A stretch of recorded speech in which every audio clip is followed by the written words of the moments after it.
Welcome to Healing the Spirit, a space where we awaken our creativity, deepen our connections, and remember who we are through the lens of astrology, archetypes, and art making. I'm your host, Jonathan Coe.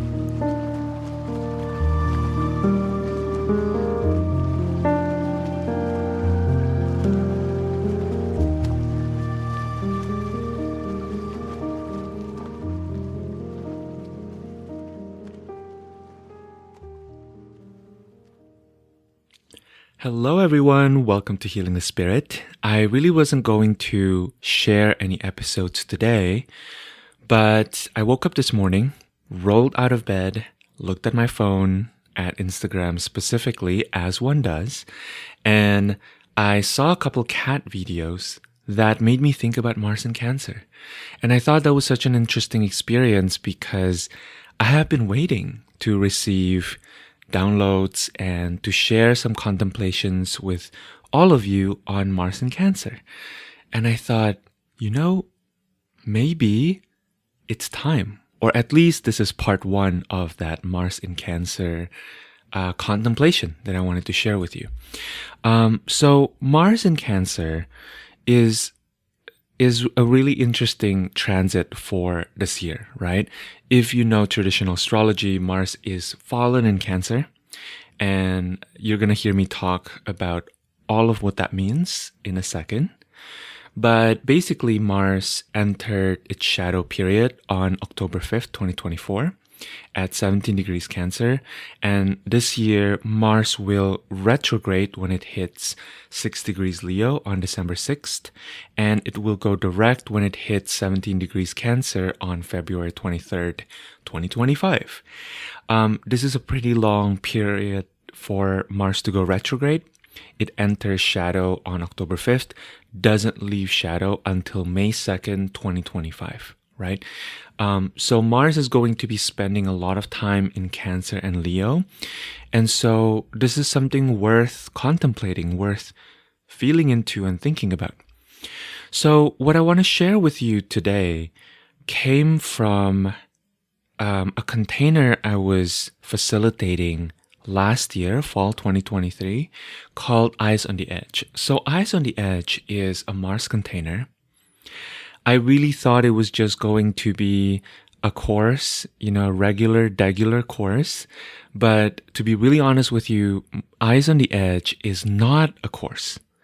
It is a prolonged communal ritual around being with the energy and the spirit of Mars. It's a very special offering. It's one that I probably will never offer as a self-guided thing because I think that this is the kind of work that's quite intense, that needs to be done at a time when Mars is in a good place. I ran it when Mars was in Scorpio, and that felt really good. A little bit spooky and a little bit scary, but really good. And it changed my life, to be honest with you. And I've seen it change the lives of people who took it. So I am not running Eyes on the Edge during Mars in Cancer. Absolutely not. It's not going to happen. But I think I will run it again soon. Maybe when Mars is in Scorpio again, or when Mars is in Capricorn. I'm not really sure. But in any case, if you resonate with this transmission was part of Eyes on the Edge. And if you find it intriguing, then I highly recommend that you sign up for the waitlist. I'm going to have the link on the show notes below, and you can check it out in case it resonates with you. So a little bit about this transmission. I had a period maybe around 2022 to 2023 where I really like to use the word transmission to talk about my relationship with the planets and kind of the messages I was getting from the planets and what I was doing with those messages. And I've kind of moved away from using that word because it doesn't feel totally descriptive anymore to what I'm doing now, or what I have been doing in, say, the past 8-9 months or so. But to me, transmission is a very specific. It's a very specific activity, right? Or it's a very specific form of communing with the planets. And specifically, what I was experiencing when I was doing a lot of these transmissions was I felt a torrent of messages or kind of a stream of insights rushing in, and it felt to me like I was really a messenger. I was sharing some of what came through. Some of them are images that I'm describing in words. Others are actual questions that help people kind of deepen into their own lived experience and deepen into the energy and the spirit of whatever it is that I am in communication with, in this case, Mars in Cancer. And I think what I've been doing since last fall or winter was I've been doing more of a translation, right, of some of the transmissions that I've been receiving. So the word contemplation feels a lot more accurate to describe what I'm doing now. But it's so interesting to return to the specific transmission for Mars and Cancer because half the time as I was listening back, since this is a while back that I received a transmission and recorded it, I feel a certain level of distance towards it and kind of a detachment. And as I was listening back to it, I had this experience of I don't really know what I was talking about. But I have to say that when I revisited this Mars and Cancer transmission a couple weeks ago, I had this experience that was really visceral and really palpable. And it was an experience that stayed with me for a while after listening to it. Like I couldn't stop thinking about this particular Mars and Cancer transmission.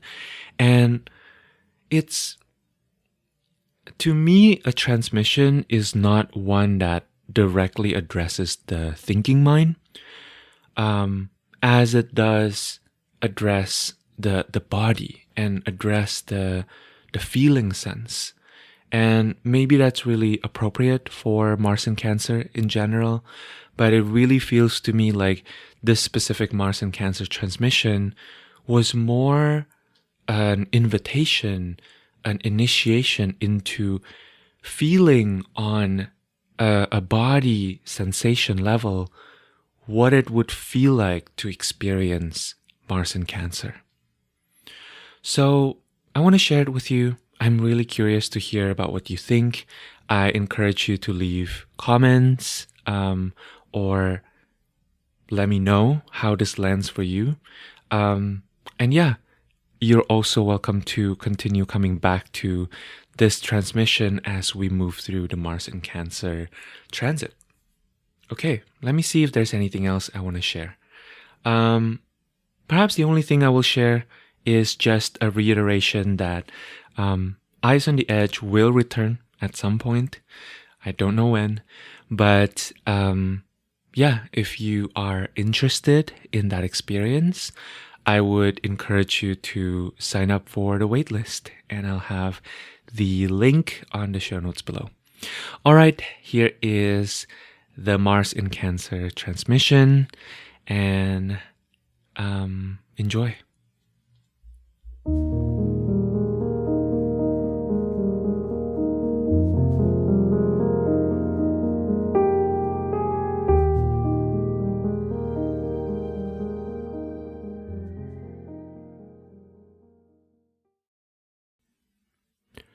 Mars in Cancer.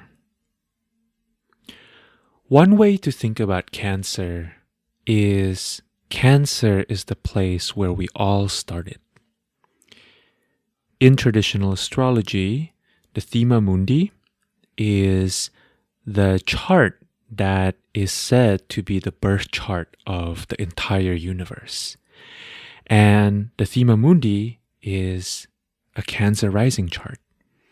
And so there is something, even just from that mere fact, that one of the oldest tools to teach astrology points Cancer as this location where the universe was born, where everything sprouts, where life begins. This corroborates with a lot of our stories, right, about how we came into being, that our ancestors came from the water, that we came from this primordial water, and that we evolved out of that water into land. When I think about Cancer, I think about how we all, without exception, at least in 2023, we were all born from our mother's wombs, right? And we were carried in the water of these wombs, and that still, as adults now, we carry so much water within our body that this fluid being that we are is non-negotiable to life. The landscape of Cancer are these sensitive places, right? And sensitive not just in terms of emotions, but also sensitive in terms of the undulating quality, right? The water that is always ebbing and flowing. When we think about Cancer, often we think about the crab. The crab lives in waters that are not very deep, right? Waters that are tremendously impacted by the constant ebb and flow that is impacted by the moon. Cancer is also the places that protect the zygote, right? So that it can come to life. Cancer is the place that protects the dissolving caterpillar so that it can eventually become a butterfly. So when we think about Mars in Cancer, in traditional astrology, it is said that Mars is fallen in Cancer. And to me, one way to think about this is that Cancer is this realm where we're not called to cut things up carelessly, where we're called to nurture, we're called to wait, we're called to protect until whatever it is that we are protecting is ready to be birthed, right? And this requires care, this requires patience, this requires attunement, that when we think about the essential nature of Mars, right? Mars being gifted with vitality, with speed, with passion, with force, with precision, there is something about Mars that's a little bit out of range here. When I think about Cancer, I think about the whirlpool, or the womb, as I've mentioned, or the geyser, right? Cardinal water is water that just began. Or maybe this vision of, in the Old Testament, or the Torah, Moses hitting the rock that then allows water to burst forth, right? There is this energy of water that has been kept inside that then just kind of bursts out. And there's a lack of direction here in some sense, or rather maybe a lack of a straight line, right? That Cancer moves in concentric circles, Cancer moves sideways, Cancer moves in ebb and tide, Cancer just gushes out, and Mars will continue to get lost here if Mars believes that their job is to fight. If Mars believes that their job is to be the soldier rather than the guardian, then Mars will be completely lost here, right? And understanding that perhaps they're more at a role of protecting is when I think there can start to be some movement, some flow with Mars in Cancer. When I think about Mars in Cancer in its more skillful or more beneficial embodiment, I think about protective stones around the well, right? In ancient times, oftentimes the well needs to be protected because the well is what nourishes, the well is what preserves life for the tribe. And so the water needs to be protected. The water can't be polluted, right? And so when thinking about Mars in Cancer, I think a lot about what it means to find safety in life. And with Mars in Cancer, as with the other placements of Mars that are perhaps not at its most easeful, right? In Cancer, Mars is fallen. In Libra and in Taurus, Mars is in detriment. To me, it's helpful to think about these Mars placements as needing to go through some kind of hero's journey, some kind of a learning process around the uncomfortable, or perhaps Mars using its essential qualities, channeling its essential nature in ways that are not nourishing, to beginning to gain control and a level of skill around it, and then becoming one with nature, right? If any of you are aware of the gene keys, for example, as a system, the gene keys are all organized in terms of shadow, gift, and what Richard Rudd, the founder of the system, is calling the city, right? Which is kind of this cosmic quality. So we can also think of how maybe we can put Mars in Cancer in this framework. To me, the shadow of Mars in Cancer is overvigilance, right? In this space of unpredictable waters, waters that move seemingly without logic, Mars can get overly protective. Mars can get really confused. Mars can spend a lot of their energy moving left, moving right, without any particular direction. And as Mars learns to harness this situation, Mars in Cancer can embody the gift of being more deeply sensitive towards life, right? And sensitivity towards life is about knowing, when do I step in? When do I stay back? When do I feel whether this tide is correct for me and my gifts or not? And to me, the cosmic embodiment of Mars in Cancer is the remembrance of how life is always deeply nourishing, even in death. And this utmost trust in the ever holding nature of life is, to me, how Mars in Cancer can transcend into a way of expressing, into a way of being with life that is truly collaborative in nature, right? The image that I'm receiving is the image of the prodigal son, actually, the son who returns home to the mother, remembering that the human mother, the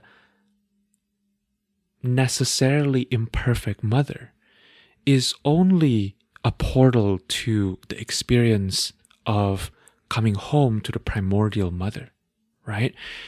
Oftentimes, when we think about motherhood and when we think about the places we come from, our motherlands, our mother tongue, there can be a lot of nostalgia. There can also be a lot of trauma. There can be the sense of having been rejected or having rejected our mothers. There can be the sense of my mother never saw me in a particular way, or my mother saw me deeply, and then the rest of the world couldn't match that level of witnessing, that level of seeing, right? Mars in Cancer reminds me of the archetype we see a lot in the West, in the different mythologies, right? Of the son or the daughter, the child essentially, who had to reject or leave behind the influence of the mother in order to find their own path. One story is Percival in the Legends of the Grail, who started off doing everything that his mother told him, right? To be honest, to be a good person. And eventually, in the process of his maturing, he had to let go of his attachment to everything that his mother represents. One of the things that Percival's mother told him was to not ask questions.